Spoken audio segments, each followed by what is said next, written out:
اللهم صل على سيدنا محمد وعلى آل سيدنا محمد. أعوذ بالله من الشيطان الرجيم. بسم الله الرحمن الرحيم. الحمد لله رب العالمين، والصلاة والسلام على سيد المرسلين وعلى آله وصحبه أجمعين. رب اشرح لي صدري ويسر لي أمري واحلل عقدة من لساني يفقهوا قولي. سبحانك لا علم لنا إلا ما علمتنا إنك أنت العليم الحكيم. ولا حول ولا قوة إلا بالله العلي العظيم. Kitab Hidayatus Sibyan, muka surat 15. Baris yang kelima daripada atas. Muka surat 15, baris yang kelima daripada atas.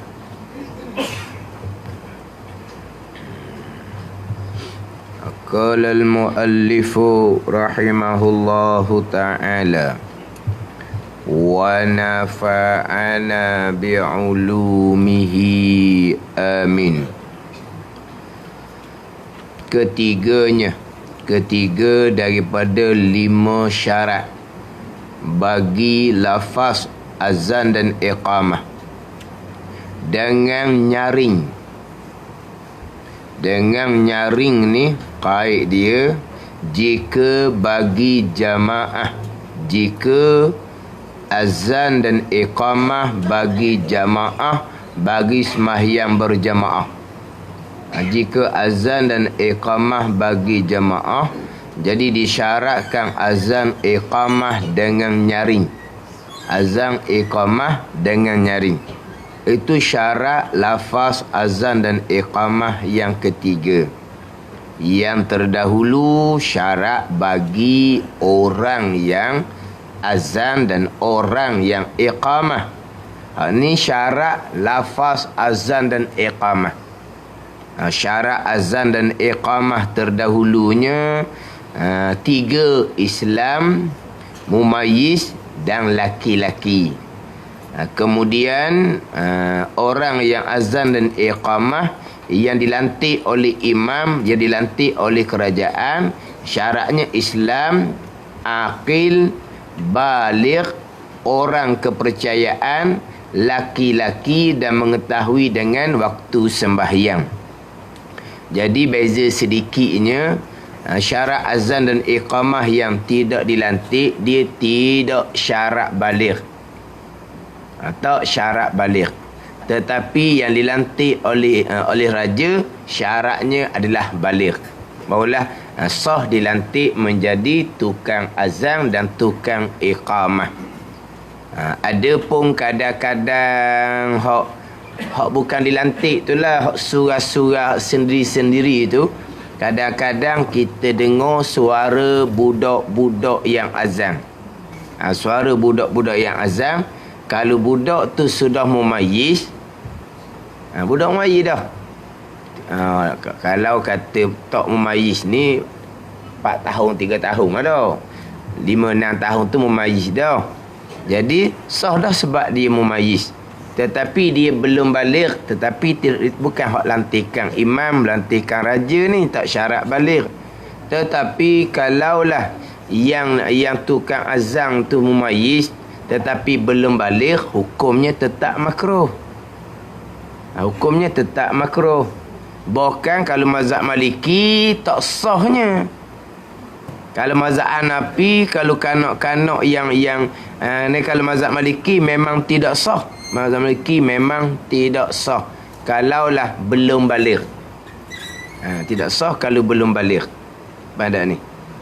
Bahkan dalam mazhab Malikinya, kalau muazzin tukang bang tu fasik pun tidak sah. Pada ni. Kita dalam mazhab Syafi'i, Bilal yang fasik makruh, azannya sah. Kalau mazhab Maliki tidak sah.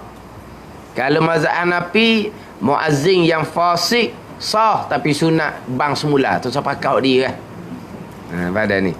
Mazhab Maliki tak sah awal-awal. Mazhab Hanafi sah. Tapi cara lain pula bang sekali lagi. Apa tu orang fasik ah. Belajar fardu ain pun tidak ah. Bang pula orang lain. Kalau mazhab Syafi'i tak disunatkan ulang balik. Azam bang oleh orang yang fasik. Orang fasik ni orang yang mengerjakan dosa besar walaupun hanya sekali. Dia minum arak sekali je. Dia berjudi sekali je. Dia tinggal sembahyang satu waktu je. Dia tinggal puasa satu hari je. Fasik orang ni. Satu dosa besar yang dilakukan fasik lah. Ataupun mengekali dosa kecil. Tu fasik tak? Mengerjakan dosa besar walaupun sekali fasik dah. Ada ni. Tetapi kalau mengekali duduk dalam keadaan dosa besar, saya ceritalah tu. Dosa besar ni buat sekali fasik dah. Kalau mengekali dosa besar, mana mengekali jahil fardu ain, tu dosa besar. Apa tu? Bukan fasik sama, dosa besar sama. Atau lebih dia fasik lah. Dosa besar sama kerana tak belajar. Itu dosa besar kerana tak belajar. Kalau tak belajar fardu ain pula, akidah macam mana? Betul ke tak? Akidah tak betul, dosa lain pula. Lepas tu kalau semayang, betul ke tak semayang? Kalau tak belajar fardu ain, semayang tak betul juga. Dosa besar, zanbun kabir, dosa besar. Dah kalau semayang tak ikut garis. Semayang ni ada peraturan dia. Ada syarat rukun dia. Kemudian kalau tak belajar fardhu tasawuf pula, mengekali riya, ujub, takabur, hasad, tu kabair belaka, tu dosa besar belaka tu, bukan dosa kecil. Jadi hak dosa besar kerana tak belajar fardhu ain tu dosa lain. Dosa akidah salah, dosa semayang tak betul, dosa hati bersifat dengan sifat-sifat mazmumah, sifat-sifat yang dicela, yang diharamkan pada syarak, itu dosa besar lain pula. Kalau waktu bila seumpama ni makruh sama lah. Imam Raja tak boleh latih tu bila macam ni. Ni memang berat ah. Berat. Sekarang ni bukan Tok Bila aje tak mengaji fardu ain. Tok Imam pun tak mengaji fardu ain. Setakat mengaji Quran gitu je. Dah dah sebab dia Tok Imam kerana dia baca sedap. Tu je. Dia hafiz, dia hafal Quran. Anak makmum nak tanya hukum semayang, sekarang budak tu nak jawab. Walhal dia imam yang mengepalai sembahyang, dialah yang tukang bukan kata tukang jawab soalan semayang, dialah yang tukang ajar macam mana nak semayang. Macam hak tukang bawa haji umrah tu lah, mutawif tu, dia hak tukang handle. Ke macam mana mutawif? Kita tanya dia, saya tak tahu. Tanya, saya tak tahu. Dah apa kan? Kalau kita cakap kasar lah, mutawif kepala bapak gitu. Kan? Kalau kita teranung lah nak marah dah tu. Dah dia mutawif, kita tanya dia dah macam mana ni? Tak tahu saya. Mutawif apa tu kat lembu. Kalau kasar, mutawif mana? Mutawif kepala bapak gitu. Marah dah tu. Dah tanya se. Dia tak tahu. Mana mutawif, kita tanya dia. Memang dia tahu benda ni. Gitulah, betul lah, gitulah. Tak ada mutawif kita tanya dia bab kerjaan dia tak tahu. Ada ni. Kita tanya dia royak. Kita buat tak betul, dia royak. Tu kerja mutawif. Kita tanya, dia perjelaskan. Kita tak tanya, kita rasa macam pandai. Kita buat salah, dia beritahu kita, salah tu. Buat gini comel. Tu. Ada. Bukan gitu kerja mutawif. Mana dia kena ada pengetahuan sebab itu kerja dia. Bawa orang pergi Mekah. Dan ni semayang, Tok Imam kerja dia bawa semayang. Dialah yang tukang ajar semayang. Dialah tukang perbetul kalau ada tak comel dalam semayang. Anak nak tupang tanya hak hukum akal semayang pun. Bukan nak tanya bab zakat. Tok Imam, saya tanya bab zakat Tak maaf. Awak pergi maidan bab zakat ke jabat agama. Tak boleh tu. Ya Tok Imam, saya nak tanya bab haji sikit ya. Saya pun dak pergi Mekah lagi supaya budak reti juga nak cakap bab haji ni. Ada pelik lah tu. Tapi kalau tanya bab semayang pun tak boleh nak jawab. Jawab pun jawab kadang-kadang hak jenis berani jawab kudang je. Ni punah ni. Apa gitu? Dia tak belajar. Itu bab semayang, benda zahir, benda orang nampak, dia berani buat ngetak belajar. Macam nak akidah. Macam mana sifat-sifat hati baik buruk tu, hak orang tak nampak. Macam mana? Kalau kerjaan duduk depan, hak dia semayang ni, hak nampaknya kerjaan fiqh lah. Hak kita nampak. Akidah masing-masing. Hati ikhlas dan ikhlas masing-masing. Hak tu masing-masing dengan Allah. Hak kita nampaknya adalah perbuatan sembahyang. Perbuatan sembahyang tu fiqh. Kalau hak kita nampak perbuatan sembahyang fiqh pun dia berani tak belajar, tapi terima lantikan sebagai imam kerana hanya pandai membaca Al-Quran, macam mana hak orang tak nampak?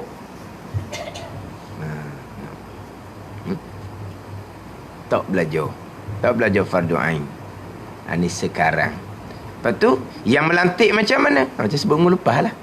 Yang melantik besar tanggungjawab, sempurna tanggungjawab, besarlah ganjaran di hari akhirat. Yang melantik tidak menyempurnakan tanggungjawab, besarlah beban di hari akhirat. Gitu je lah. Ada ni. Jadi kalau Bilal pun hak pasik tak sah dilantik oleh imam, oleh raja sama telah imam. Tak ada ni. Bilal, sekarang okey Bilal tak apa, tak ada pun. Janji suara sedap, azan bang dia betul, okey. Dah. Nak lantik sebagai Bilal pun orang yang kepercayaan, orang yang amanah, orang yang berjuruh, orang yang tidak mengerjakan dosa besar, orang yang tidak mengakali dosa kecil. Gimana? Kalau hak azan, hak bang tu orang fasik, mazhab Syafi'i kita makruh, mazhab Maliki tidak sah, mazhab Hanafinya sunat orang lain bang semula.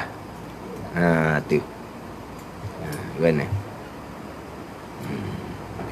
Itu syarat bagi ini bagi orang yang azan, orang yang iqamah. Ini nak pergi kepada syarat bagi lafaz azan dan juga lafaz iqamah. Kemudian masalah budak-budak nak azan tu, jelah tak balik lagi, makruh. Ada ni.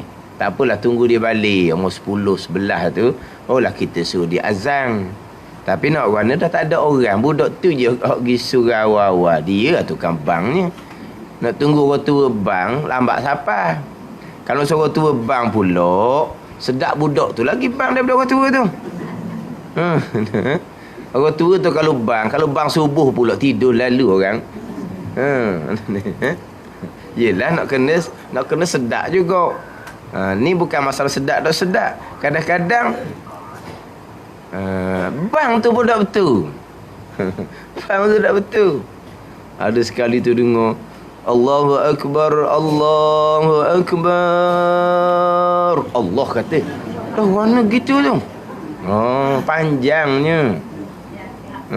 Allahu Akbar, Allahu Akbar. Kan hayya 'alas salah. Kan panjang kan. Jadi Allahu Akbar, Allahu Akbar. Panjang jugalah. Akbar maha besar. Akbar jadi geduk terjemahan dia. Ingat Akbar alif kaf bara. Akbar. Akbar alif kaf ba alif ra. Jadi akbar jamak daripada kibrin. Jamak daripada kabrin. Apa dia kabrin? Tiflun zu wajhin wahid. Macam geduk, macam kopang tu kan. Dia tutup sebelah, dia buka sebelah. Geduk kopang. Tu kabrun. Kalau banyak akbar, tu banyak. Mana Allahu Akbar. Allah ni geduk-geduk ataupun kompang-kompang. Apa dak ni? Bukan dok comel. Kalau tahu makna, sengaja juga kata, punah batal agama. Itulah takbir semayang tu, takbir ihram tu. Kalau dah tahu makna, tak jadi kafir, tapi semayang tidak sah. Di takbir ihram. Takbir ihram, Allahu Akbar. Allah boleh dah niat setokor. Dah. Ada ni. Lain makna tu. Dia kata Allah, mari mana pula tu bila ni bang siapa ke Allahu Akbar, Allahu Akbar. Kata apa benda ni? Tu kadang-kadang baik budak pula. Tu kadang-kadang jadi budak yang bang tu. Budak yang belum balik itulah. Kalau dia balik dah, kita tak panggil budak. Walaupun dia umur 10 tahun ke, dia balik dah, tak panggil budak. Tak balik lagi ni, walaupun umur 12, 13 pun kita panggil budak lah. Sabi, budak yang belum balik. Dimakruhkan. Tapi bang dia tu sah dalam mazhab Syafi'i. Tapi daripada orang balik bang salah, biarlah ke budak pun. Mana? Biarlah ke budak pun. Tapi kalau hak imam lantik, syaratnya adalah muazzin yang baligh. Itu syarat yang muazzin dilantik oleh imam, oleh raja. Sekarang ni nak pergi pada syarat lafaz. Syarat lafaz azan dan iqamah. Yang pertamanya tertib, mengikut mengikut susunan dia lah. Dia tak ditukar. Kalau terlangkah ni, maka dia kena undur balik lah hak dia langkah tu. Kemudian hak dia langkah tu kena kata semula lah. Ada ni. Contohlah selepas daripada asyhadu anna Muhammadar Rasulullah tu, digitu pada hayya 'alal falah contohnya. Hayya 'alal salah dia tertinggal. Dia kena undur balik hayya 'alal salah. Hayya 'alal falah tu kena kata semula lah. Saatnya hayya 'alal falah 2 kali dah dia katanya. Baru dia sedar, dia tinggal hayya 'alal salah. Dia kena undur balik, dia kena hayya 'alal salah 2 kali. Hayya 'alal falah tu kena kata semula lah. Yang pula dia kata dah hayya 'alal falah, tak payah dah lah. Jangan, sebab tu tak jadi tu. Sebab kita tidak ikut tertib, tak jadi tu. Mana kena kata semula lah hayya 'alal falah 2 kali tu. Kalau tidak tertib seumpama tu. Kemudian syarat yang kedua adalah mualat, berturut-turut. Jangan senggang lama antara kalimah azan. Jangan senggang lama. Kalau senggang sikit-sikit, tu tidak memutuskan mualat. Bahkan kalau dia bercakap sedikit pun tidak memutuskan mualat. Dia cakap sikit contohnya, tak putus mualat, tetapi makruh. Mana dia duduk cakap lah tengah bang tu. Dia tengah bang, orang tanya apa-apa dia jawab. Dia tengah bang, orang pun telefon dia. Telefon bunyi. Dia pun berhenti bang dia sekejap, dia pun tutup speaker tu yang bunyi. Dia pun akan telefon, saya tengah bang ni. Dia kata, mula.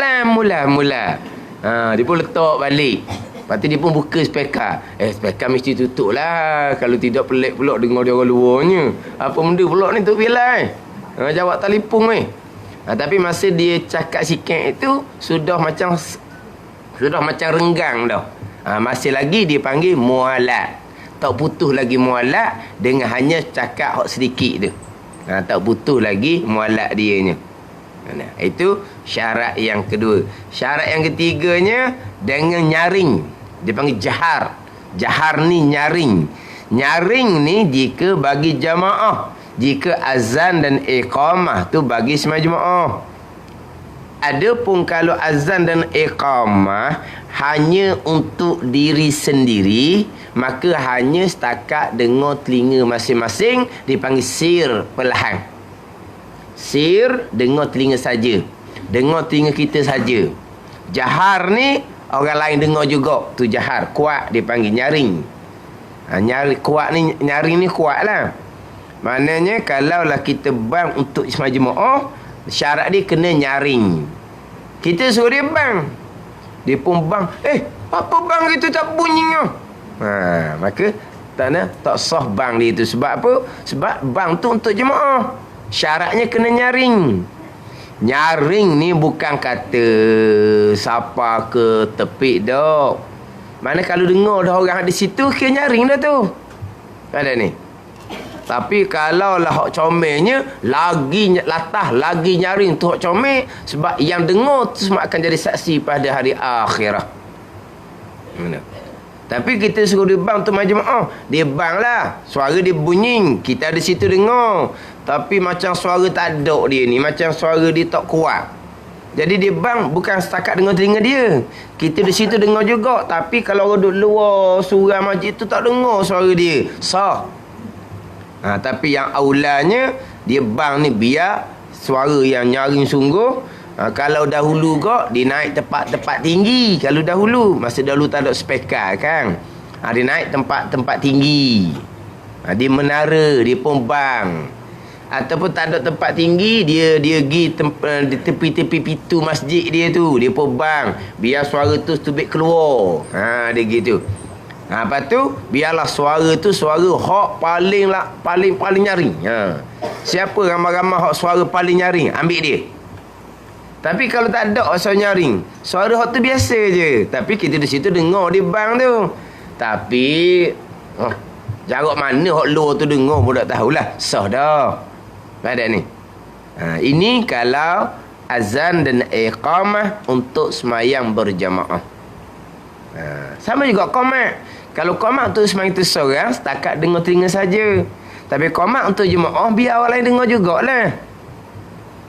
Yang orang lain dengar juga. Itu syarat dia lah. Nyaring sekurang-kurangnya dengar seorang. Kenyaring dah tu.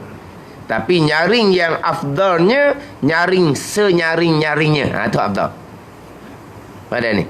Bukan kata dia bang ni suara dia tak nyaring mana. Kita di situ je dengar. Tak sah bang awak, saya kena bang semula. Tak payah. Sah dah. Mana? Tapi nyaring dia tak nyaring molek. Jadi hak afdalnya cari Bilal yang suara dia nyaring sungguh. Biar nyaring sungguh, biar orang dengar tu jauh. Dia nak kita tu lebih afdal. Tapi setakat nyaring ni, dengar seorang dua situ pun kira nyaring dah. Kira nyaring dah. Ni kira hak azan, hak asal lah ni. Sekarang ni suara tak nyari mana pun boleh dah, sebab dipakai speaker. Pakai speaker. Kemudian pakai speaker ni, hak suara yang kita dengar tu sebenarnya suara muazzin ke suara speaker? Suara speaker. Kalau suara speaker mari mana kalau tak ada muazzin? Kalau suara muazzin, bakal siapa satu kampung dengar. Tu nak tanya tu. Kalau kita dengar kuat-kuat ni, nak tanya suara muazzin ke suara speaker? Kalau suara speaker, nak speaker ada suara ni. Kalau muazzin tidak azan. Kalau suara muazzin pula, suara muazzin apa satu kampung dengar?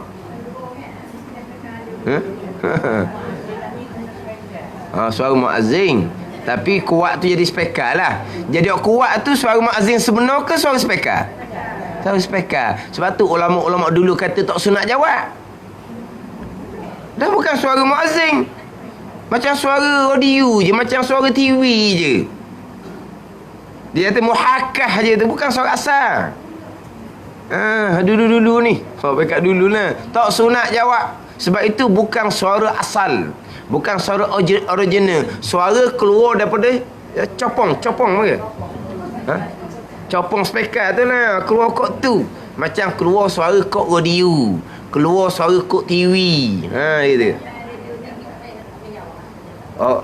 Di TV tu, kadang-kadang hak tukang bang tu pun mati dah pun dah tahu. Tukang bang tu. Hak tu cuma setengah mengatakan untuk menghormati lafaz. Walaupun bang tu tak ada dah sebenarnya. Sebab orang tu bang sekali je. Lepas tu diulang-ulang rakaman dia. Jadi maknanya tak ada bang lah sebenarnya, sebab dia bang sekali je. Tapi ada mengatakan untuk menghormati lafaz dia, kita jawab lah juga. Tapi bang TV radio tu, hak tu tak apalah waktunya. Sebab tu hak rakaman saja. Hak speaker ni, hak bang speaker ni bukan rakaman. Memang tu bila muazzin sedang azan pada masa tu. Tapi suara yang sampai kepada kita ni bukan suara original, bukan suara asal, dipanggil muhakkah sahaja. Mana suara yang dibawa oleh yang lain, oleh speaker. Maka bukan suara muazzin. Tok sunat jawab. Ni ada pandangan-pandangan hak tu tunggu dululah. Nak cerita dulu ni, hak pandang baru dulu ketika mula-mula keluar speaker. Pada sebut dah tadi kan, pandangan tu tunggu dulu. Nanti dulu dah selesai lagi. Jadi apabila timbul speaker, maka timbullah pandangan tunggu dulu. Dia kata tok sunat jawab. Sebab itu bukan suara original, itu bukan suara asal, muhakkah sahaja dia kata. Cuma lama-lama tu dah timbul dah seumpama tu. Dah mula duk bangkut speaker belaka. Kalau tak jawab gok, maka tak pernah jawab azan lah kitanya. Jadinya maka barulah timbul jawab lah. Dia gitu. Tapi hak dulu-dulu timbul kata tak sunat jawab tu, dia ada alasan dia juga. Sebab itu bukan suara muazzin, bukan suara asal, suara yang dibawa oleh speaker dia kata. Maka tak sunat jawab lah dia kata. Dia ada alasan dia juga. Masa mula-mula keluar speaker, dia apa gitulah kadang-kadang ni. Masa mula-mula keluar ni, macam nak buat ni, buku pekor. Dah biasa sebelum ni azan dengan suara asal. Lepas tu jawab azan suara asal. Kemudian timbul pula speaker. Jadi speaker ni suara ni sudah jauh pergi. Jadi suara jauh pergi ni bukan suara asal, suara yang dibawa oleh speaker. Maka bila bukan suara asal, suara dibawa oleh speaker, sunat tak jawab. Tu timbul hak dulu kata nak sunat tu. Gitu je lah. Tapi sekarang dah timbul lah. Jawab lah, sunat lah jawab. Gitu. Gini. Sebab macam kita kata, nak kata suara speaker saja tak boleh. Sebab tanpa muazzin tak ada lah bang tu. Tapi kalau nak kata suara muazzin lah, kalau suara muazzin tu kan bang, takkanlah sampai satu kampung dengar. Jadi kalau kita kata gak separuh-separuh dah. Separuh orang, separuh speaker. Gitu. Kena lepas tu pula timbul pula. Dah sekarang ni berlapis-lapis nak jawab mana. Pula dah berlapis-lapis. Sebelah ni. Berlapis-lapis. Ada pula sudah dah satu tempat bang, baru dia bang, siapa nampak kat dia tu. Orang tengah semayang dah, ada pula bang. Tempat tu lagi lambat. Dia macam tu. Allah, tempat dia lambat, dia bangkut speaker juga. Walah bangkut mulut biasa sudah lah. Dah lewat sangat, bangkut speaker juga. Orang sejik tu semayang dah, dia baru nak bang. Speaker juga. Nak kira mana tu? Kita jawab hak mana? Sekurang-kurang kita jawab hak pertama. Sekurang-kurangnya kita jawab hak pertama. Lepas tu tengah-tengah jawab pertama tu, ada pula hak baru start tengah. Tak apalah, kita jawab pertama tu. Jawab pertama. Siap dah jawab pertama, barulah ada tempat lain pula azan. Mana jawab pertama tu okey dah. Nak jawab lagi, jawab je lah. Lapas zikir belaka tu. Lapas apa? Ini lapas Allahu Akbar, Allahu Akbar. Asyhadu an la ilaha illallah. Asyhadu anna Muhammadar Rasulullah. La haula wa la quwwata illa billahil aliyyil azim. Lagi acak kena jawab lagi comel. Tapi sekurang-kurangnya kita jawab hak pertama tu. Sekurang-kurang. Sekurang-kurang. Ada ni. Kalau nak jawab belaka lagi comel. Sebab apa? Zikir belaka tu.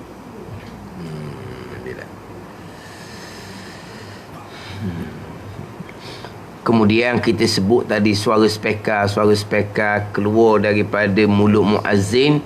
Itu semua kita sandar asbab belaka. Bukan kata speaker tak boleh bekah, lidah muazzin pun tak boleh bekah. Keluar bunyi azan, perbuatan Allah. Suara yang duduk di udara tu makhluk Allah Subhanahu wa ta'ala. Kemudian suara jadi bertambah kuat, perbuatan Allah Subhanahu wa ta'ala. Bukan kata speaker saja tak boleh bekah. Bukan lidah muazzin yang melaungkan azan tu tak boleh bekah. keluar suara perbuatan Allah. Macam sekarang ni lah, keluar suara orang mengajar ke, kita bercakap ke, keluar suara perbuatan Allah Subhanahu Wa Taala, bukan perbuatan lidah kita. Kemudian bila orang bercakap, telinga kita dapat takak suara dia bercakap, perbuatan Allah, bukan perbuatan gegendang telinga, tu pegangan kita lah. Semua yang berlaku perbuatan Allah, pegangan. Tapi diingatan tak timbul. Itu orang awam, tak ada salah apa. Ada ni. Yalah, tu cerita bab keluar suara, cerita bab dengar suara. Sekarang ni kita nampak dah terang. Nampak. Bukan perbuatan mata, bukan perbuatan cermin mata, bukan bantuan daripada cahaya lampu, bukan, kesemuanya perbuatan Allah Subhanahu Wa Taala. Ingat? Nak ingat ke mana? Banyak perkara ni. Hak di kita ni, lekat belakang di kita ni. Kain lekat, baju lekat, tudung lekat, cermin mata lekat di tubuh kita. Nersobang, gelang, rata lekat. Allah buat belakang tu. Allah buat belakang tu. Ada ni. Baju lekat di tubuh kita, bukan bahu yang buat, Allah yang buat. Kain lekat, bukan tali pinggang yang buat, bukan kacing yang buat, Allah yang buat. Semuanya perbuatan Allah. Itu pegangan kita gitu je lah. Ingat. Nak ingat ke mana? Cermin mata lekat sebab apa? Dah kita bubuh di atas telinga lekat. Dah Allah buat. Makhluk yang bekas sama sekali. Dia kata kalau pegang tu nak kena ingat. Nak ingat kok mana? Sebab yang berlaku di kita ni semuanya perbuatan Allah Subhanahu Wa Taala. Cerita speka-speka pun tu cuma cerita asbab belakang. Jadi hak bab nyaring ni, kalau kita kata orang tu suaranya kurang pun, dengan speka kita kata terhasillah. Sebab bila kita azam untuk berjemaah, kita nak suruh orang tu datang berjemaah. Berbeza kalau kita azam untuk berjemaah dalam keluarga. Hanya suara kita nyaring setakat ahli keluarga kita dengar. Ada ni. Dia berjemaah ni, kalau berjemaah di masjid surau, itu berjemaah terbuka. Cari muazzin yang suaranya hak paling nyaring. Dia gitu. Tetapi kalau kita berjemaah hanya untuk ahli keluarga kita saja, nyaring hanya setakat ahli keluarga kita saja.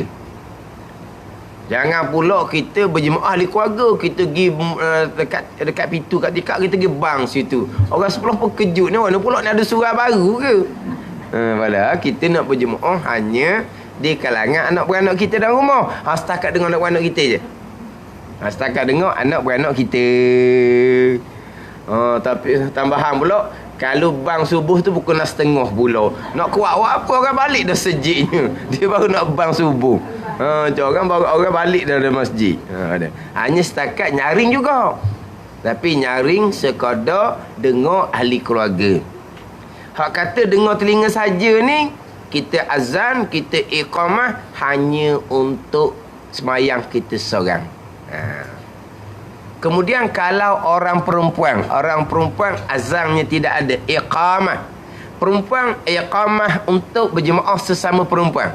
Perempuan iqamah untuk semayang sendiri macam orang lelaki lah, hanya dengar di telinga saja. Tetapi kalau perempuan iqamah untuk berjemaah perempuan, dia kena dengar seorang pada dah qamat dia tu. Tapi yang moleknya dengar semua ahli jemaah dia tu. Kalau perempuan buat program contohnya, buat program, dia pun nak semayang zuhur tempat dia tu. Tempat dia tu bukan masjid, bukan surau kita kata. Dia buat tu di Balai Raya contohnya. Jadi habis program pukul 1.30. Jadi dia pesan dah, kita program ni akan akhiri dengan semayang zuhur berjemaah contohnya. Jadi orang main program Balai Raya tu, masing-masing bawa baju semayang dah. Ada ni. Jadi selesai program, dia pun nak semayang di Balai Raya tu. 1.30 ke 2 ke, dia komat. Sekurang-kurang komat dia tu dengar lah orang dekat. Tapi seeloknya dengar semua ahli jemaah ada. Tapi dengan syarat, di tempat yang dia buat program tu tidak ada lelaki ajnabi. Tidak ada lelaki ajnabi. Tiba-tiba program tu program orang perempuan, tapi ada seorang dua lelaki. Hak tukang jaga speka ke, hak tukang jaga keselamatan ke, misalnya. Jadi program tu pakai speka, pakai apa, kena ada orang yang handle. Orang yang handle speka tu, orang puan tak ada orang pandai, orang lelaki yang handle. Walaupun ada seorang jadi yang duduk situ, dia tukang jaga speka, tukang jaga hak layar apa semua tu, dia tukang cara misal. Jadi nak qomat ada, walaupun seorang, dia hanya qomat setakat dengar kat dia je. Tak boleh angkat dah suara qomat dia. Sebab apa? Sebab ada lelaki ajnabi di situ. Kalau dia angkat juga suara untuk qomat, hukumnya adalah makruh. Suara untuk qomat ni. Adapun suara program dia tu tak ada masalah. Suara program tak ada masalah. Dia ceramah, dia tasiah, dia ceramah tasiah, tak ada masalah. Tapi kalau program dia bersekali dengan burdah ke, berzanji ke, buat lagu, tak boleh. Tak ada lelaki ajnabi. Tanda ni. Sebab jumhur ulama, suara perempuan bukan aurah. Suara perempuan bukan aurah. Sebab itulah sahabiyah, sahabat-sahabat perempuan, ada masalah, tanya terus kepada Nabi SAW. Kalau suara perempuan aurah, nescaya sahabat perempuan akan mewakilkan dengan isteri Nabi SAW untuk tanya soalan. Talilah mana soalan tu beri kepada, tanya dengan isteri Nabi SAW lah. Benar, isteri Nabi lah pula yang bawa soalan tu pada Nabi. Tapi tak, sahabat-sahabat perempuan tanya soalan dengan Nabi direct. Itu dalil bahawa suara perempuan bukan aurah. Tetapi perempuan diharamkan memerdukan suara, melagukan suara di hadapan lelaki ajnabi, termasuk mengaji Al-Quran. Itu timbul musabakah tu. Tapi ini bukan khilaf ulama. Sebab tu timbul perempuan tidak dibenarkan musabakah. Ni timbul sebab melagukan suara, menyedapkan suara. Tapi orang salah faham pula. Allah, orang lebah ni, orang puan ngaji Quran awak sedap pun apa, naik erang ke dia kata. Dia timbul kat tu pula. Bukan masalah tu. Masalahnya untuk tutup pintu fitnah. Maka tidak dibenarkan. Ada ni. Adapun hak nak mengajar, nak ceramah, tak apa. Suara bukan aurah. Tetapi kalau dalam mengajar tu pula ni program perempuan, tapi ada seorang dua lelaki hak bertugas atau dia masalah belaka lah tu. Hak penceramah ni kadang-kadang nak buat lagu Quran, nak buat lagu nyanyi. Kalau program tu tidak ada langsung orang lelaki ajnabi, tak ada masalah lah. Ataupun lelaki seorang tu duk jaga alat-alat tu, suami kepada hak ustazah tu, tak apalah. Ada ke mana? Ni orang lain yang susah lalu lah. Ada ni. Suara bukan aurah, tetapi diharamkan memerdukan suara, menyedapkan suara di hadapan lelaki ajnabi walaupun membaca Al-Quran. Tapi ini pandangan, ini perkara yang ada khilaf di kalangan ulama lah. Ada ni. Jadi untuk dia mengajar tak ada masalah. Tapi dalam mengajar ni ada lelaki ajnabi seorang, dua orang, dua orang kerja ni, hak tugas jaga speka sebut tadi tu. Ada satu kelas tu orang puan mengajar ustazah. Jadi ada orang cadang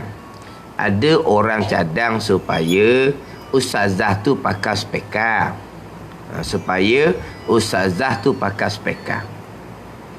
Dia tu tak boleh pakai speka. Orang perempuan mengajar mana boleh pakai speka, dia kata suara aurah. Tu dah reti dah situ. Tiba-tiba satu hari dibuat berjanji. Jadi kelas tu dia tangguh sementara, dia buat berjanji. Berjanji, baca buku berjanji tu lah. Dia pakai speka. Ni kata balik kok ni. Orang mengajar suruh pakai speka, dia kata tak boleh. Lepas tu berjanji buat lagu, dia pakai speka. Dan dia ustazah warna gitu. Hukum akan gitu pun tak tahu. Ni jadi kadang-kadang learning ni. Cakap pandai, tanya bab hukum akam mengarut lalu. Cakap sedap je, pandai je. Tanya bab hukum je, balik belah lalu jawab. Kadang-kadang hukum hak di balik belah jawab tu bukan hukum payah-payah pun, hukum mudah-mudah je. Hukum mudah-mudah pun. Jawapan pun Allah tak mengaji. Tapi cakap sedap orang tak tahu. Dia pandai cakap. Tapi kalau tanya je bab hukum, siap. Mujur tak tanya bab akidah, tanya bab hukum fiqh je pun. Itu pun jawapan pun gitu dah. Tanya bab akidah ke mana pun tak tahulah akhir zaman ni. Ada ni. Tapi orang kira kepada kepetahan, cakap sedap, cakap sedih pula, cakap mendayu-dayu pula. Hak tu kan cakap tu capung menangis pula. Hak tu kan dengar puang tu pun sama menangis lah. Gitu orang nak learning. Ngaji bab hukum akal tak ambuh. Ngaji bab hukum akal akidah tak minat. Ngaji bab hukum akal fiqh tak minat. Ngaji bab hukum akal tasawuf payah. Gitu lah. Dia nak dengar cerita. Lepas tu nak dengar supaya jadi semangat ibadat ni. Hak lebih laginya macam mana ni untuk menguruskan rumah tangga ni macam mana. Jadi dia banyak ceramah rumah tangga. Ceramah rumah tangga. Tak apa tu molek lah. Bukan kata tak molek. Tapi hak tu hak dinoknya. Belajar bab akidah dulu kita ambuh dah. Nak kata kan belajar bab semayang pun tak ambuh, belajar bab tasawuf fardu ain pun tak ambuh. Tapi suka dengar gitu. Nak beramah-beramah gitu je. Yang peliknya untuk kerja dunia belajar berbelah-belah tahun untuk kerja dunia. Kemudian nak buat kerja akhirat tambah belajar. Apa panggil apa ni? Hipokrit. No. Hipokrit orang panggil. Untuk dunia sementara, belajar daripada budak lagi. Untuk dunia sementara belah-belah tahun belajar. Kalau tak belajar, tak akan berjaya dunia sementara. Tapi untuk akhirat yang kekal selama-lamanya, tak embuh belajar. Kan pelik tu. Orang yang sama, belajar benda belah-belah tu sampai luar negara dia boleh belajar. Tapi bila dia dak kerja dah apa dah, nak tupu kepada amal ibadah, tak embuh belajar untuk amal ibadah akhirat ni. Itu dia pelik. Nabi kata dah kan man arada dunya fa'alai bil ilm. Wa man arada al-akhirah fa'alai bil ilm. Wa man aradahuma fa'alai bil ilm. Nak dunia kena ada ilmu. Nak akhirat kena ada ilmu. Nak kedua-dua kena ada ilmu. Tapi nak dunia kena ada ilmu ni, ni sepakat kitanya. Kita belaka tua muda pun tahu. Kerjasama diri sendiri pun belajar nak jaya dunia. Mak ayah pun beri sokongan. Belajar dunia kerana nak berjaya. Tu nenek tak ada kena mengena pun ambil campur tangan juga. Hak tu nenek tak kena mengena tu. Dia sibuk tanya cucu dia nak belajar mana nanti. Dia sibuk ambil lagi. Bapa ni masa depan cucu masa depan cucu bunyi je ayah tu nak atas pondok gelepar tu. Gelap masa depan. Gelepar dah badah. Tak kena-kena dia pun. Takut justru susah. Tak boleh makan gapa. Cuba tengok orang duduk pondok tu kan, duduk kampung tinggal kulit dengan tulang aja, ku kekek. Tak ada makanan. Ada makanan ku kekek. Ku kekek tau. Ku kekek. Ada makanan. Bak duduk pondok. Tak boleh nak dah cukup makan.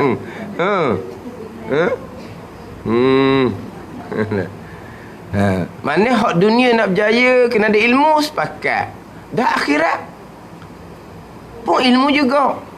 Jadi kenapa kita Tuhan beri umur panjang, beri kesempatan masa, ilmu dunia belajar banyak dah, kerjaan dunia pun selesai dah, simpanan dunia pun banyak dah. Nak amal ibadat, belajar ilmu akhirat tak ambuh. Kata kok mana pula jadi gitu. Ada ni. Kalau orang jenis hak sterik tu, hak dak reti gapo tu. Sekolah dak anda baca, dia tak belajar ilmu dunia, nak belajar agama pun dia nampak kita dak pelik tu, dia dak reti bab belajar. Dah dia ilmu dunia pun tak belajar, dia belajar pun tak boleh nak baca, tak boleh apa. Dia ni hak luar benda tu. Kalau pesen tu suruh belajar, dia kelik-kelik dak reti. Sebab apa? Bab belajar ilmu dunia pun dia dak reti. Tapi kita hak belajar ilmu dunia sungguh-sungguh ni. Kenapa untuk akhirat, untuk amal akhirat tak ampuh belajar? Hanya nak dengar pasal tadi ya. Pasal cerita-cerita, pasal nak jadi wak amal, gitu je. Yelah, kita nak kena cerita juga. Untuk membangkitkan wak amal, nak cerita juga. Tapi macam nak amal kita, akidah kita macam mana. Kena ngaji hukum hakam dia tu. Kena.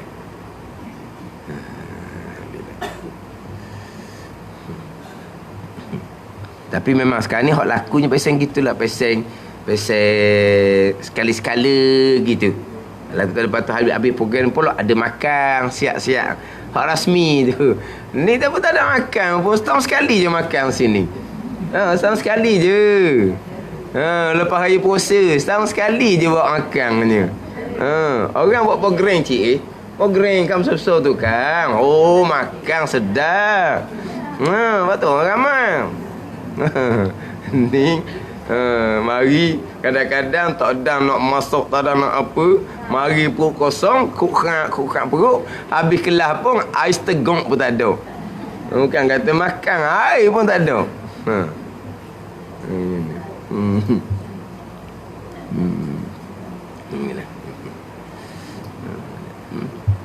Jadi nak dunia ilmu, nak akhirat pun kena ilmu, kena belajar molek. Orang kata nak dengar ceramah tu boleh lah, sekali-sekala tu boleh. Tapi bukan tu kitanya hukum hakam akidah, hukum hakam semayang tu, hukum hakam hati kita dengan Tuhan tu macam mana, atau besarnya bagi kita pada ni. Tu kena ngaji molek tu dah jenis, bukan jenis ceramah macam tadi ya. Ceramah usul buku spekar tak boleh. Tapi sampai masa berjanji pakai spekar boleh pula buat lagu di spekar. Suara perempuan bukan aurah. Maknanya kalau dia nak mengajar kat spekar, ngajar lah. Kau tahu nak ngajar nanti radio tu, tak ada apa-apa, ngajar lah. Pandai ni. Suara bukan aurah. Tapi buat lagu tak boleh. Sampai peringkat nak iqamah perempuan ni, sepatutnya suara kena kuat sikit lah, sebab orang dia ramai ni. Orang tu orang ramai. Ada ajnabi seorang dua, dia kena sela lah suara iqamah. Suara ngajar tak apa. Suara ngajar tak apa. Suara iqamah tu dia kena perendahkan. Siapa tanya semayang pula, tanya semayang. Tapi ni zuhur, sebayang bacaan perlahan. Kalau kita semayang bacaan kuat, maghrib contohnya, perempuan pun sama macam lelaki juga. Bacaannya kuat. Maghrib, isyak, subuh. Ada je lelaki ajnabi situ, maka disunatkan perlahan. Kalau kuat juga, makruh. Gitu je lah. Ada ni. Adapun kalau perempuan ni semain seorang diri, maghrib, isyak, subuh, ataupun berjemaah, perempuan ni macam lelaki lah. Sunat kuat di 2 rakaat yang pertama tu. Dah katakan bezakan lelaki dengan perempuan. Beza adalah lelaki disunatkan baca kuat maghrib, isyak, subuh tanpa syarat, tanpa qaid. Perempuan sunat kuat tapi ada syarat, ada qaid. Tidak ada lelaki ajnabi di situ. Tu beza dia. Tu je beza. Bukan kata beza lelaki baca kuat, perempuan baca perlahan. Dah. Yang bezanya lelaki sunat baca kuat tak ada qaid, tak ada kata lelaki sunat baca kuat jika tak ada. Adapun perempuan sunat baca kuat maghrib, isyak, subuh, sama ada semain seorang, sama ada semain berjemaah sesama perempuan. Jika ada jika tiada lelaki ajnabi di tempat dia semayang, itu je beza dia. Beza di syarat tu, beza dia dengan orang lelaki. Jadi kalau kata perempuan, kalau iqamah untuk semayang sendiri dengar telinga saja. Kalau iqamah untuk berjemaah, dengar ahli jemaah dia tu. Itu syarat yang ketiga, dengan nyaring jika bagi jemaah. Keempatnya, masuk waktu sembahyang fardu. Tu syarat dia masuk waktulah. Sebab azan ni nak iklan, nak beritahu bahawa waktu masuk. Maka syaratnya masuk waktu. Daripada awal azan tu. Kalau dia azan separuh baru masuk waktu, kena azan semula. Dia jadi cepat 1 minit contohnya. Jadi maknanya di awal azan tu waktu belum masuk. Tapi masuklah pada tu sebab dia hanya cepat 1 minit. Maka azan tu tidak sah, dia kena ulang kembali. Kalau dia azan tanpa masuk waktu dengan sengaja, itu haram tu sebab bermain-main dengan ibadah. Itu dipanggil bermain-main dengan ibadah. Ada ni belum masuk waktu, dia saja je nak bang, belum masuk waktu. Tu tak boleh tu. Sebab itu bermain-main dengan ibadah. Ni. Jadi masuk waktu sembahyang fardu melainkan bang subuh. Bang subuh. Maka masuk waktunya daripada tengah malam. Macam tu. Bang subuh, melainkan bang subuh, azan subuh, maka masuk waktunya waktu azan subuh ni daripada tengah malam. Lepas ada pukul 12. Bang subuh mana ni? Bukan bang subuh waktu subuh tu. Bang subuh bang yang pertama. Bang subuh bang yang pertama. Ada ni. Bang subuh bang yang pertama. Bukan bang yang kedua. Bang yang kedua syaratnya masuk waktu. Ada ni.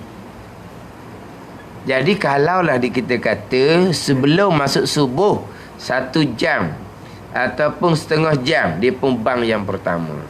Masuk waktu subuh, tak payah bang dah lah. Kita untuk bilang uzur ni, tak ada untuk bilang lain dah. Kita pakai bang setengah jam sana, tak ada.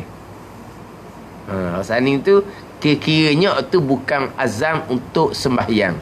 Itu azan hak awal untuk menyedarkan orang. Tu je. Mana ni syarat ni bukan syarat bang subuh hak sebenar ni. Syarat bang subuh sebenar tetap masuk waktu. Hak ni kata setengah malam ni syarat untuk bang yang disunatkan hak kali yang pertama. Adapun bang hak ni hak masuk waktu ni, hak ni sunnatun muakkadah. Bukan ada pandangan mengatakan fardu kifayah, bukan sunat. Mana? Hak bang subuh betul tu lah. Hak bang subuh masuk waktu tu. Itu sunnatun muakkadah. Kalau tidak bang hukumnya makruh. Bukan ada pandangan dhaif dalam mazhab Syafi'i, bang hak semani waktu ni fardu kifayah. Tak bang langsung satu kampung tu berdosa habis orang kampung tu. Orang lelaki lah. Sebab bang ni tugas orang lelaki. Jadi tu fardu kifayah. Hak tu hak bang masuk bang waktu. Hak tu memang syarat masuk waktu.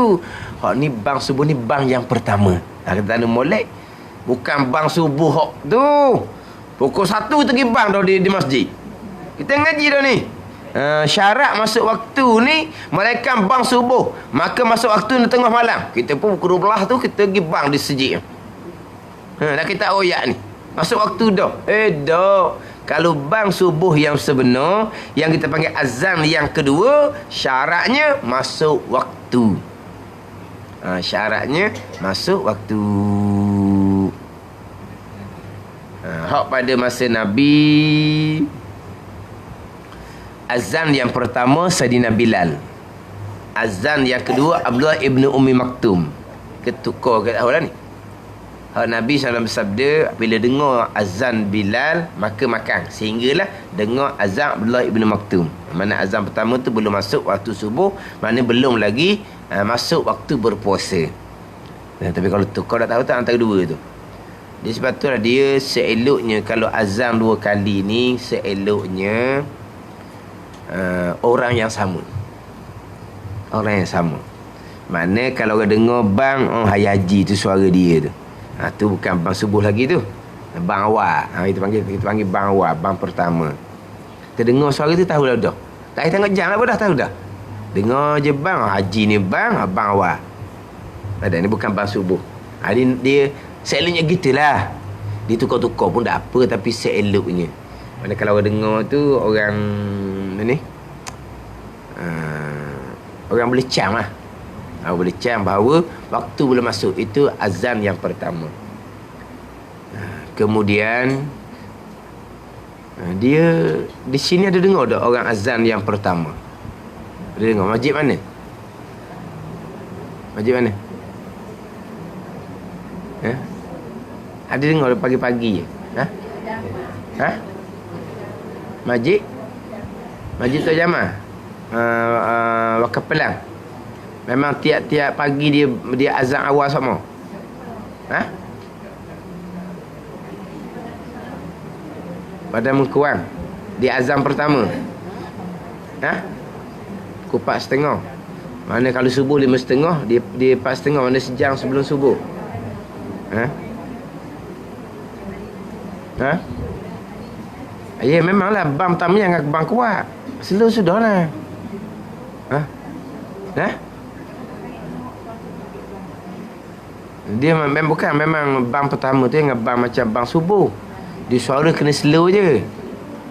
Mana suara kalau kita kata kau nak supaya orang yang tidur ayam ke. Kau tua-tua tu kan dia boleh belah pagi tu dia tidur pun tak tidur sebenar dah. Dia tidur menanti-nanti dah. Dia dah tidur nak bangun dah. Tidur nak bangun dah. Ada ni. Jadi kalau kira azam tu nak sasar orang ni nak tuju orang ni lah. Bukan tidur budak-budak. Tidur budak-budak tu dia tak kejut gitu. Bang ni bukan bang kuat. Bang suara biasa je. Mana orang tua-tua yang tengah nunggu nak bangun. Dia pun bangun. Mana sasaran dia seorang seumpama ni je.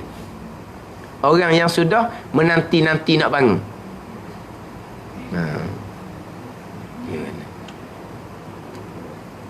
Dia dahulu memang ada arahan dah ingat dahulu supaya subuh ni azan 2 kali. Dulu ada. Mana dengar sayup tu boleh kejut lah tau. Dengar sayup pun boleh kejut. Nak bangun ke, nak tarik limuk ke? Nak bangun ke, nak tarik selimut? Tarik limuk sedap masa tu. Ada ni. Hak tu hak sunnah Nabi. Azan 2 kali tu sunnah Nabi. Kemudian dia azan 2 kali ni dia taswik sunat. As-salatu khairum minan naum. Taswik tu lah, as-salatu khairum minan naum. Sunat pada azan yang awal dan azan yang kedua. Sunat. Tetapi ada orang Mekah, dia yang pertama dia buat as-salatu khairum minan naum. Tu kita dak amal ni. Untuk membezakan. Tapi sebenarnya memang disunatkan taswik. Sunat as-salatu khairum minan naum pada kedua 2 kali azan tu. Tapi dia orang Mekah ni dia tinggal tu. Azan pertama dia tidak datangkan as-salatu khairum minan naum. Untuk membezakan dengan azan subuh yang sebenar. Itu dipanggil azan awal, azan yang pertama. Itu hak sunnah Nabi sallallahu alaihi wasallam. Adapun baca terahim kuat-kuat di speaker, itu bukan. Itu bukan sebut mengelepah lah. Kuat pula suara, ganggu orang sembahyang dalam masjid, ganggu orang luar. Tak ada hak seumpama tu. Dah kita sama ambil mana? Orang tua dulu berterahim, orang tua dulu terahim bukan speaker. Terahim ni kita munajat dengan Allah. Munajat kita dia yang duk ganggu orang tidur. Munajat ni. Tak ada hak kita nak ganggu orang tidurnya. Masjid tu ada jirang-jirang dia. Orang yang berhampiran dengan masjid. Ada orang yang bangun awal, ada orang yang bangun subuh. Lepas tu kalau kita ganggu dia awal-awal, akhirnya masuk tu subuh, dia tak sedar dah. Ada ni. Bila dia ganggu awal-awal, subuh ada dalam setengah jam lagi, 20 minit lagi, awal lagi tak ilmu. Dah sedar dah lah. Masa korban dah sedar dah. Dah sebab dia selama tidur. Apa? Sebab sudah terganggu tidur di awal-awal. Hak sunnah azan 2 kali tak mau buat. Hak tak sunnah tu nak buat sangatnya. Ini adah budaya tiru-tiru turut-turut. Ni masalah. Kadang-kadang dia pasang kaset ni kaset ngaji. Kadang-kadang bulan Ramadan dia pasang speaker awal-awal supaya orang bangun sahur. Dia sedar dalam masjid tak ada orang sembahyang sunat tu. Bulan Ramadan lagi ramai orang sembahyang sunat dalam masjid sebelum masuk waktu subuh. Dia orang kan bangun sahur awal-awal. Bangun sahur awal, dia ke sejid awal. Lepas tu orang masjid pasang speaker kuat. Dia kata nak suruh orang bangun belaka nak makan sahur. Lepas tu orang duduk semayang masjid tu nak kira mana? Terganggu tak semayang dia tu? Oh, terganggu semayang haram. Tak ada sibuk-sibuk lah. Orang sahur ni dia ada jam di sini, dia ada telefon di sendiri Tak sudah sibuk lah kitanya. Tenang sudahlah pagi tu. Sebab apa?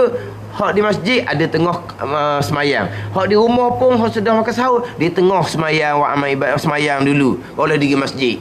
Yang kita pasang speaker kuat-kuat tu apa? Tadi awak alasan untuk supaya orang bangun sahur. Tak payah awaknya. Orang bangun awal daripada awak lagi. Dia ada masalah kalau adat budaya hak jenis seumpama ni. Adat budaya. So azan 2 kali tak ambuh, azan 2 kali. Sejam ke, setengah jam ke, atas perbincangan lah. Setengah jam pun tak apa dah. Tapi tadilah azan tu seeloknya kalau boleh orang yang sama dan suaranya suara yang sederhana. Suara yang sederhana. Bukan suara yang nak nyaring sangat-sangat, tidak. Sebab waktu subuhnya belum masuk. Masuk waktu subuh lah azan dengan suara yang nyaring. Kan?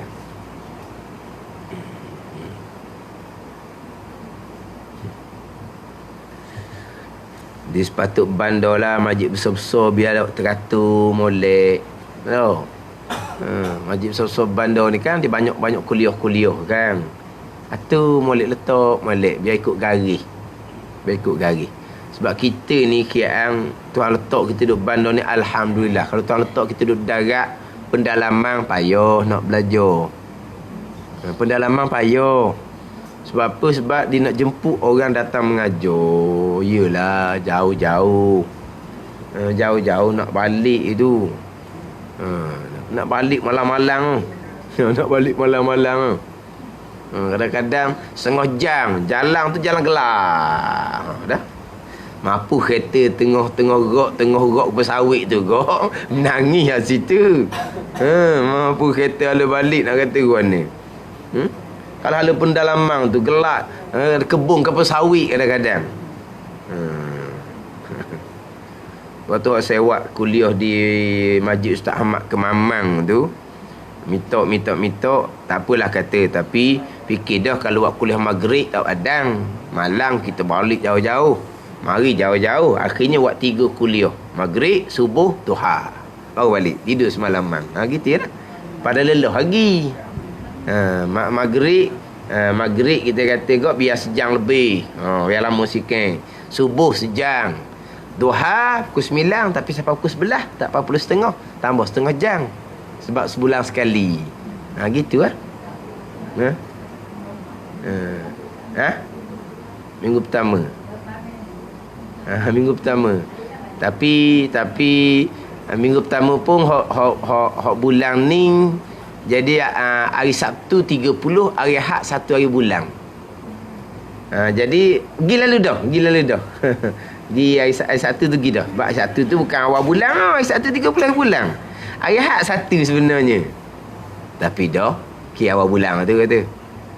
Jadi pergi tu sebulan sekali. Tapi sebulan kali pun kira Allah dah jadi. Tapi gitu jelah. Tapi maknanya daklah maghrib saja. Biasa orang ajar maghrib saja, dia balik malam, balik jauh. Kadang-kadang pergi jauh balik malam, nak balik cepat tak boleh kau. Ajak makan lah, ajak apa dah, kita nak balik dah malam ni malam. Dia orang tak apa, sedap lah, sebab dia di rumah tepi tu je. Rumah di tepi Kedah tu je. Dah sudah kelas dah pergi. Memang kalau pergi jemputan tak akan sekejap, aku akan sejam. Mana lewat, lepas tu ajak makan. Kata ambuh tak ambuh, ajak makan juga. Lepas tu sampai rumah kau apa? Tu kata kadang-kadang pendalaman tu orang tak apa nak sapa. Kita duduk bandar ni alhamdulillah lah. Atas kita je. Atas kita je. Atas kita je nak pergi ngaji mana. Atas kita lah. Bandar dekat je, kat Tula je. Nak cukup ilmu takdil, ilmu tauhid, ilmu fiqh, ilmu tauhid cukup tu. Orang pendalaman kau tak ada arah kau pakai live FB gitu je lah. Tapi ngaji live FB ni tak jadi. Yelah tak jadi pun tak ada arah lah juganya. Apa dah? Tak jadi. Dia kena belajar gini juga baru jadi. Tapi kalau orang tak ada arah, tak ada pilihan tu, kok ke mana pun gitulah dia kena ikut. Ada ni. Jadi kita duk bandar ni kuliah banyak, biar atur masjid tu atur masjid dengan ilmu. Kita buat hak mana hak disunatkan, ikut sunnah Nabi sallallahu alaihi wasallam. Mana sunnah Nabinya? Azan 2 kali. Jadi kau pandailah sejam ke macam mana ke atas perbincangan. Sejam sebelum masuk subuh azan sekali. Kemudian masuk tu subuh, itu azan yang sebenar, itu syaratnya adalah masuk waktu. Habislah. Kelima, ketiadaan dihubung akan dia atas bank orang lain. Bank ni tak boleh sekat-sekerat. Okey, kita tu bila ada 2 orang, bagi 2. Tak boleh. Dia kena azan orang yang sama. Wallahu a'lam.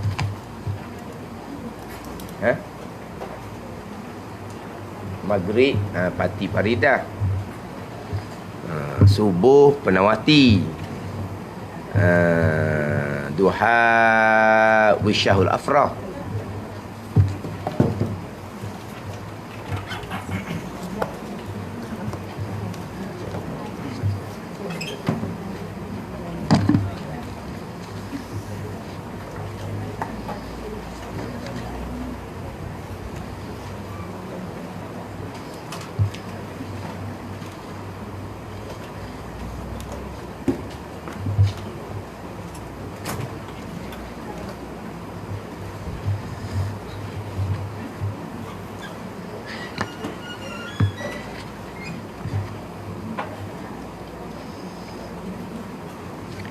Ni kitab 20 sifat hati,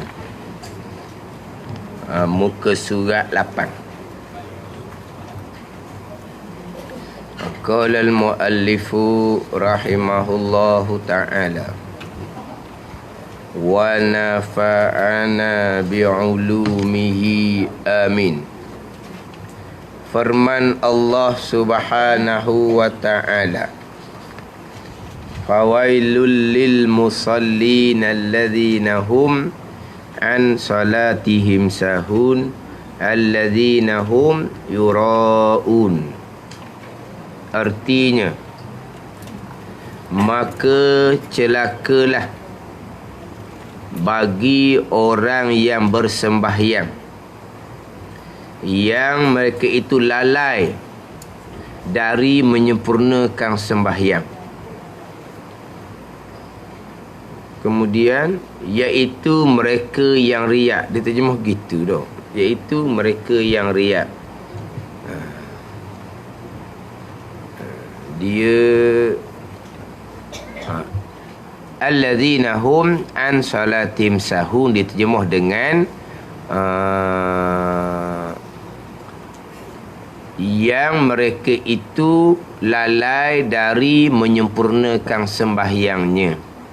Alladzina hum yura'un, yang mereka itu riak. Bukan iaitu mereka yang riak tu. Sebab alladzina hum an salatim sahun tu lain, alladzina hum yura'un tu lain. Maka celaka atas orang yang sembahyang, yang lalai daripada sembahyang, yang mana mereka riak di dalam sembahyang. Ini tempat nak di sini adalah allazina hum yura'un. Tajuk kita sifat kecelaan yang ke-8, sifat riak. Riak ni buat amal ibadah bertujuan untuk dapat pangkat dalam hati manusia dengan bahawa kita nak supaya orang puji kita. Itu riak. Ataupun riak ni buat amal ibadah untuk dapat manfaat dunia. Itu riak. Termasuk manfaat dunianya adalah pujian orang. Jadi kira-kira riak ni wa amal ibadah bukan kerana Allah, kerana manfaat dunia. Jadi riak ni lawan ikhlas. Situ. Riak lawan ikhlas. Ikhlas wa amal ibadah kerana Allah. Riak wa amal ibadah kerana lain daripada Allah. Lain daripada Allah tu sama ada kerana untuk dapat pujian, sama ada untuk dapat kesenangan, untuk dapat pangkat, untuk dapat harta dunia. Tu selain Allah belaka panggil tu. Tapi ini cerita pada pekerjaan ibadah. Ini cerita pada pekerjaan ibadah. Ada pun hak kita kerja tu kerjaan dunia. Nak tunjuk-tunjuk gila kat orangnya. Memang kita nak tunjuklah kerjaan dunia kita kepada orang. Kalau kita tunjuk macam mana orang nak beli barang kita ke, orang nak ambil khidmat kita ke.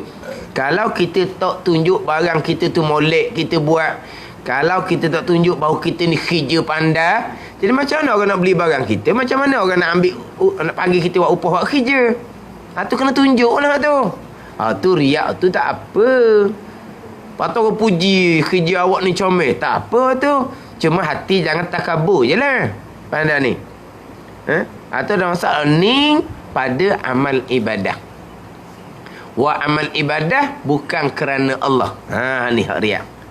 Riak buat amal ibadah kerana Allah. Riak adalah haram dan dinama juga syirik kecil, syirik khafi, syirik yang tersembunyi. Yang mana riak ni haram ijma' ulama. Bukan haram saja, dosa besar. Tu. Haram-haram ni ada haram dosa besar, ada haram dosa kecil. Ini haram dosa besar ni. Pada ni. Bayangkan dok, kita buat amal sunat. Kita buat amal sunat. Dia riak ni banyak timbul di amal sunat lah. Di amal wajib nak riak ke? Amal wajib nak riak? Bayar zakat nak riak? Puasa Ramadan nak riak? Nak pergi Mekah nak riak? Hak wajib dah, tak ada arah dah tu nak riak ke mana? Hak timbul riak ni adalah riak pada amal-amal sunat. Kita buat amal sunat di masa sama, kita bersifat dengan sifat yang haram, dosa besar. Tak balik modal lah kalau gitu. Lepas tu kita tinggal amal. Jangan tinggal amal. Lepas tu baiki hati. Pada ni. Sebab buat amal kerana selain Allah, buat amal kerana selain Allah, riak. Meninggalkan amal kerana takut riak, tu riak juga. Jangan tinggal amal. Amal teruskan. Kemudian pelihara hati daripada riak. Pelihara hati, jangan tinggal amal. Ni hak dah kitab Minhajul Abidin ni. Maknanya apabila tak belajar ilmu tasawuf, ni kita pernah bagi dalam kitab Minhajul Abidin. Dan kitab Minhajul Abidin. Kalau kita ilmu akidah comel, ilmu fiqh comel, ilmu tasawuf tak mengaji. Itulah kitab Minhaj. Tapi kalau ilmu tauhid tak mengaji, dah kira tu fiqh tasawuf mengaji pun tak ada nilai. Ada ni. Sekarang ni ilmu tauhid belajar, ilmu fiqh belajar, ilmu tasawuf tak belajar. Lepas tu Mazali kata, kita buat amal sunat. Kita nak buat amal sunat ni, kita contoh dia buat contohnya, kita meninggalkan perkara yang harus. Manakah harus? Tidur malam kerana nak qiyamul lail. Tidur malam harus. Kita tinggal harus makan siang hari kerana nak puasa sunat. Tu. Makan siang hari harus, bukan Ramadan ni. Mana kita meninggalkan perkara yang harus. Tidur malam kita korbankan, kita bangun awal. Walau tidur malam sampai ke subuh tu, tidur gila. Tak, kita bangun, kita meninggalkan yang harus. Siang hari kita tak makan, makan harus, tertinggal makan kerana nak puasa sunat. Tapi masalah kata, macam mana kita perkara harus kita tinggal, tapi ada sebesar kita kekalkan. Riak, wujud, takabur, hasad. Yang mana kita tinggal perkara harus, tidur kerana nak qiyamul lail, tinggal makan sehari kerana nak puasa sunat, ketika itulah bekalan akhirah kita. Kena kita duduk dalam keadaan bersifat dengan sifat yang dosa besar, yang mana jika tidak diampuni Allah, itu sifat ahli neraka. Kita bersifat dengan sifat ahli neraka, lepas tu kita buat amal sunat. Tu tanpa ilmu tasawuf. Anda ni tanpa ilmu tasawuf. Jadi gitu lah.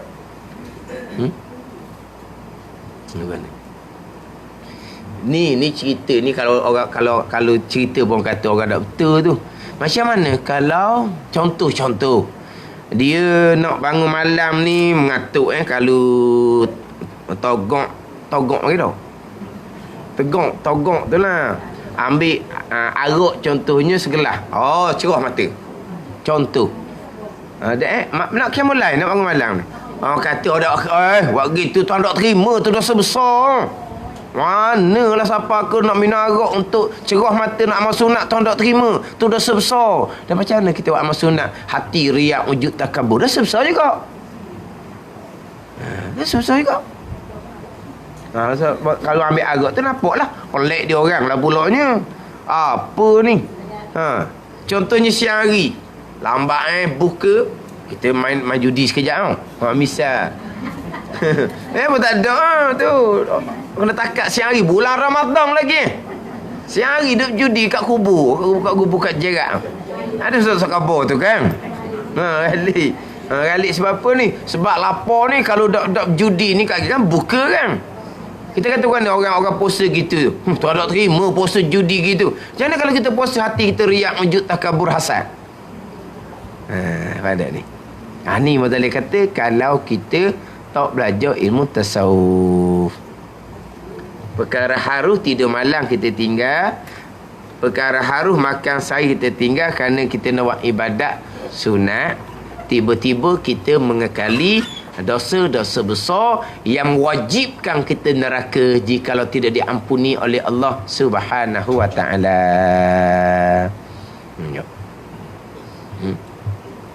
Kita rajin ngaji Quran, kita rajin berzikir, tapi serta dengan riak. Lepas tu tinggal ngaji Quran, jangan tinggal. Tapi jaga hati. Jaga hati. Dia kan dalam kitab ni dia ringkas je lah. Kalau dalam kitab penuh hati dia ceritalah. Kalau kita nak tunjuk ke orang pujilah kita, pujilah sekali. Lepas tu orang tu juga cela kitanya. Gitu je lah. Kemudian kita buat amal ibadah kerana nak bekal akhirah. Kalau kita buat amal ibadah kerana selain daripada Allah, sampai di hari akhirah Tuhan perambak kita. Izhab fakhuz ajraka mimman amilta lahu fala ajraka indana. Tuhan kata, pergi kamu. Tuhan perambak kita. Dan ambil oleh kamu akan pahala ibadah kamu daripada orang yang kamu buat ibadat kerananya. Dah boleh pahala kita. Jadi kita kena ingat kau lah, kita amal ibadat ni kerana nak bekal akhirat. Tapi kalau kita amal ibadat kerana dia, Tuhan halau kita, Tuhan suruh kita ambil pahala dengan orang tu. Orang tu nak ambil pahala mana kita? Jadi janganlah kerana dia, kerana Allah. Tak gitu. Mana kena mujahadah lah hati tu. Kena jaga hati. Dia kemudian sifat-sifat cela ni, sifat cela-cela yang lain pun samalah. Dia kalau mari lintasan ittirariyah, mari lintasan itu ittirariyah tu. Atau syarat ambil salah kalau mari lintasan. Kita amal ibadat, orang tengok kita nak seorang, tu mari lintasan. Tu dipanggil perkara yang ittirariyah, bukan ikhtiariyah. Kita ingat tak boleh baik itu tulis ikhtiariyah, ittirariyah. Ikhtiariyah ni kita jadikan riak tu sifat kita. Tahu lah syarat ambil dosa. Tapi kalau lintasan ni itu ittirariyah yang tu tak ada pilihan, tu bukan di bawah kekuasaan kita, syarat tak ambil salah. Tolak lalulah kitanya. Kadang-kadang tengok orang jelah orang hak jalan tepi jalan tu kan, mari lintasan di hati kita. Mana lintasan sifat takabur tu ni. Kita pun tolak. Tak dosa kitanya. Pada ni. Dia main lintasan. Lintasan syarak tak ambil salah. Syarak ambil salahnya wa 'alaiha maktasabat. Yang kita jadikan sifat hati kita. Barulah syarak ambil dosa. Pada ni. Itu lintasan-lintasan. Yelah kadang-kadang kita buat amal, orang tengok, kita pun berasa nak. Lepas tu kita tolaklah. Sebab apa? Sebab tak ada pahala nanti. Allah Ta'ala perintah pula kepada kita ni, pergi ambil pahala dengan orang tu dah. Orang tu nak ambil pahala orang dengan kitanya. Sebab pahala ni daripada Allah Subhanahu Wa Ta'ala. Kerana Allah lah. Kalau nak pahala daripada Allah, kerana Allah. Kalau kerana orang, minta pahala orang tu, Tuhan kata. Lepas tu boleh pahala? Tak boleh. Jangan kerana dia lah. Jangan kerana dia. Tetapi kalau kita lillahi ta'ala pun, kalau dah benda tu molek, orang nak puji, dia puji juga. Ada masalahnya, biar nak puji, dia puji lah. Pada ni. Tak, kadang-kadang kalau kita ikhlas, pujian orang pun ikhlas. Kalau kita ikhlas, pujian orang pun berpanjangan Tuhan buat.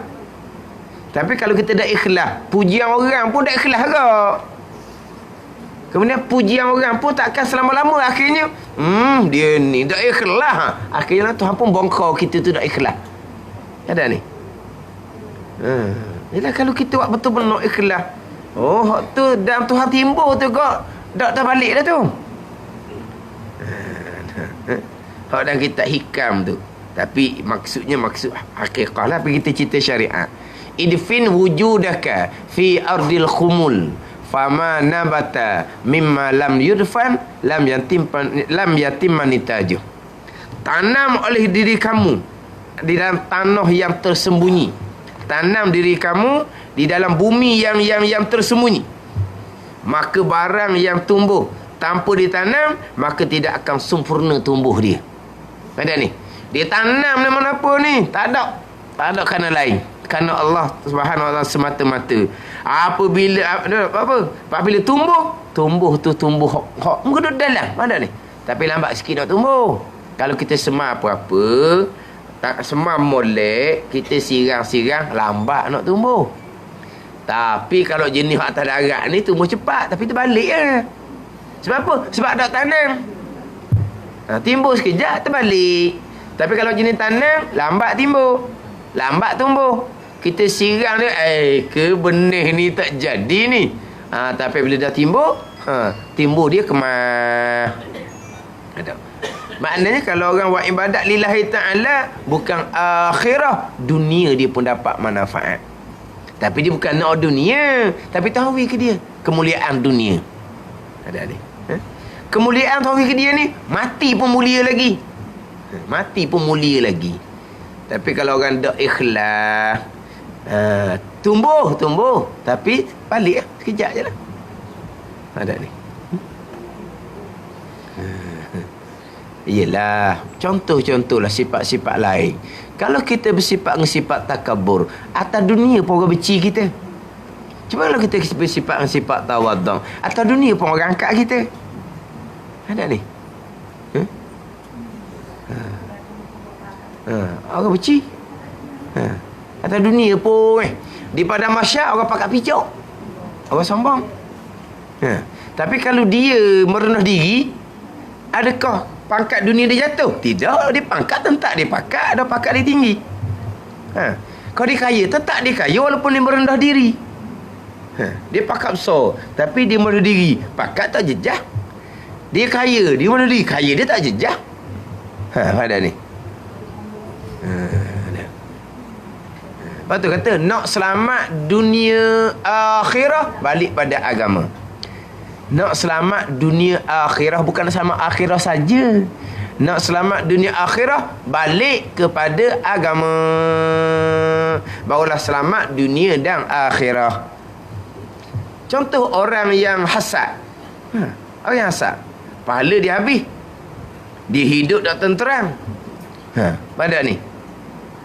Dah mai duk tengok orang untuk Allah, dia kalau mau kau senang, dia pun jadi serabut. Pahala kebajikan dia jadi luruh. Dia pun jadi serabut. Akhirat kena seksa.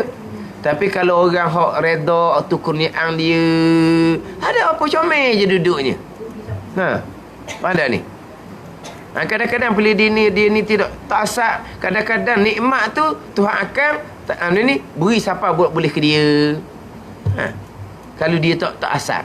Tapi asal ni kadang-kadang timbul di percakapan, timbul di perbuatan. Jadi orang pun perasan dia ni tak puas hati ni. Tak puas hati tengok orang senang. Kan ada ni.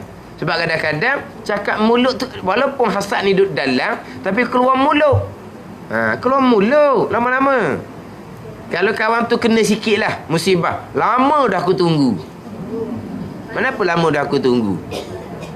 Makna padahal duduk dalam dia akan terkeluar.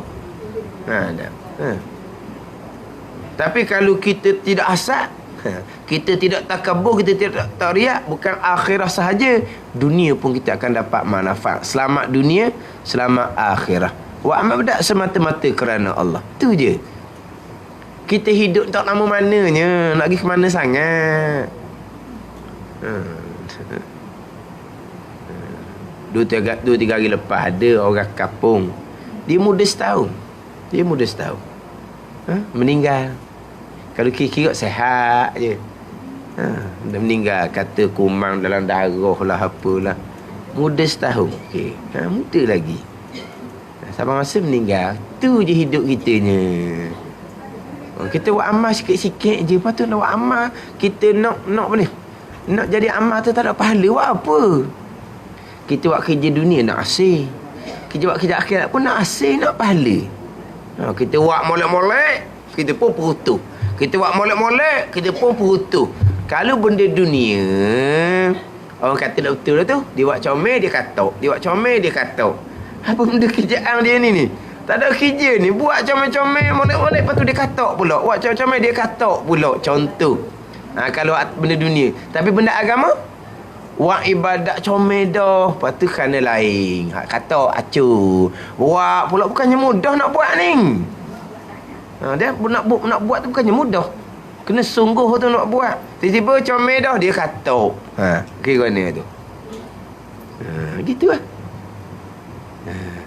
Tapi hak lintasan tu tak boleh nak elok dah tu.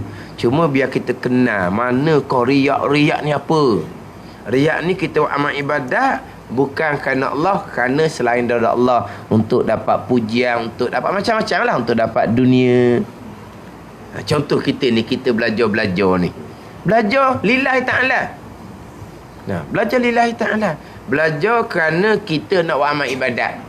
Belajar kerana kita nak tuntut redha Allah. Belajar kerana nak keluar daripada kelam jahil kepada terang ilmu. Belajar kat tu. Niat kita kat tu. Bukan belajar kenapa? Kerana nak nyehu. Belajar kenapa? Kerana nak sedap cakap dengan orang. Hak tu neraka awal-awal lagi dah. Kalau tidak diampuni oleh Allah Subhanahu wa ta'ala. Belajar kenapa? Kerana nak suruh orang ni kata kita ni orang rajin belajar.